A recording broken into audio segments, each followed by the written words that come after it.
People have been hospitalized after reports of a gas leak at a Durgapur steel plant in West Bengal. There are reports that the gas that leaked was methane. The leak site has been sealed, and of course we're still awaiting more details, and we'll get you those when we have them. But it's time now to return to the big story at this hour. The foreign ministers of India and Pakistan sitting down for talks in Islamabad.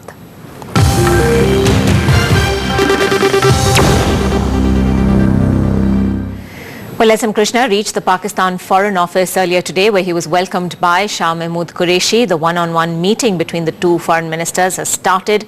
Topping New Delhi's agenda, as we've been reporting for a day now, are David Headley's revelations on the ISI's role in 26/11. We believe Headley has told Indian interrogators that the ISI, in fact, oversaw the 26/11 operation from start to finish. And all the outstanding issues would be discussed, however, in this. The Bombay High Court has refused to stay the BCCI disciplinary committee hearing against Lalit Modi, and that means Lalit Modi will now have to appear for that hearing. His lawyer had told the court that his client can't expect an impartial and honest decision from the disciplinary committee, which will conduct the inquiry against him. The committee will meet tomorrow and has summoned Modi to appear before it. Modi had asked for an independent body to conduct this inquiry instead of the present panel of Arun Jaitley, Jyotiraditya Scindia and Chirayu Amin, the IPL's interim chairman. जब ये पूरा order हमें मिल जाएगा, क्योंकि अब open court में जितना आपने सुना उतना ही सबने सुना, तो जब वो सर्टिफाइड कॉपी होगी उसके बाद फिर हम लोग अपनी स्ट्रेटेजी को फॉर्मुलेट करेंगे. लेकिन इतना ज़रूर है कि अब कोर्ट के इस फैसले के बाद बीसीसीआई इस बात के लिए बिल्कुल बाध्य है कि वो रिक्यूजल के इशू को बहुत सीरियसली, जो अब तक नहीं उन्होंने किया था कंसिडर, इस इशू को बहुत सीरियसली सोचें, क्योंकि कोर्ट ने भी इस बात को रिकॉर्ड किया अपने ऑर्डर में कि बीसीसीआई 16 तारीख को रिक्यूजल के इस बहुत सीरियस इशू को खुद पहले कंसिडर करेगी. Anjali Doshi has been tracking that developments and joins us for more. BCCI disciplinary committee had sent him a letter last week saying that he needs to be present for that hearing that will take place at 12 p.m. tomorrow. However, Mr. Modi had then gone on to move court, hoping really that the court would direct the BCCI to appoint an independent panel that would not constitute any members of the BCCI, preferably members with judicial experience.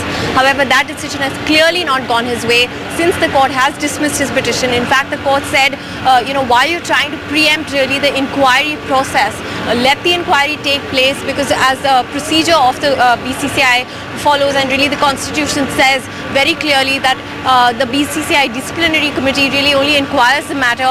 They then refer it back to the board, and a 3/4 majority of the board would then take a decision on what really needs to happen in terms of all the inquiry and the proceedings against Mr. Modi. So what the court really seemed to say is that if Mr. Modi is then not happy with the decision that the board arrives at, he can then, of course, appeal against that judgment. But why really preempt the inquiry from taking place? Because this inquiry will not lead to a decision right away. This 3-member panel is not going to make a decision, and therefore he should be present for the hearing. Anjali, thanks very much indeed for those details. The other big story, it's a major victory for activists against a power plant in Andhra Pradesh's Srikakulam district. The National Environment Appellate Authority has overruled the environment clearance that was given to the project of the Nagarjuna group. Yesterday, 2 people were killed in violent protests against that power plant. The judgment came just a short while ago and has important implications for projects in similar wetlands elsewhere as well. Well, T.S. Sudhir has been tracking those developments and joins us now. Sudhir, what does this mean really? Does this mean that the plant is merely put on hold, or will it not come up at all now? Well, the environment clearance has certainly come under a question mark, and in its judgment, the National Appellate Environment Authority has really raised questions about the representation of facts by the government, calling them grossly misrepresented. It also mentions that area clearly has wetland characteristics, and there will be severe loss of livelihood to the fisher folk and villagers out there, and that the government must identify all wetlands before any such project is approved. Now, of course, this also adversely could impact the other 3 thermal power projects which are to come up in Srikakulam district. There is one which is supposed to come up right in the middle of the Naupoda swamps and close to a bird sanctuary there. There is another one which is also to come up in the Naupoda swamps area, and a proposal by AP Genco for setting up a thermal power plant in the Ichapuram Lagoon area, all of them wetlands area, and the government will really have to rethink its strategy, both the state and the central government, on how to go about getting these kind of projects approved, because today's judgment really comes as a shot in the arm for the environmentalists and the locals fighting against the Nagarjuna project.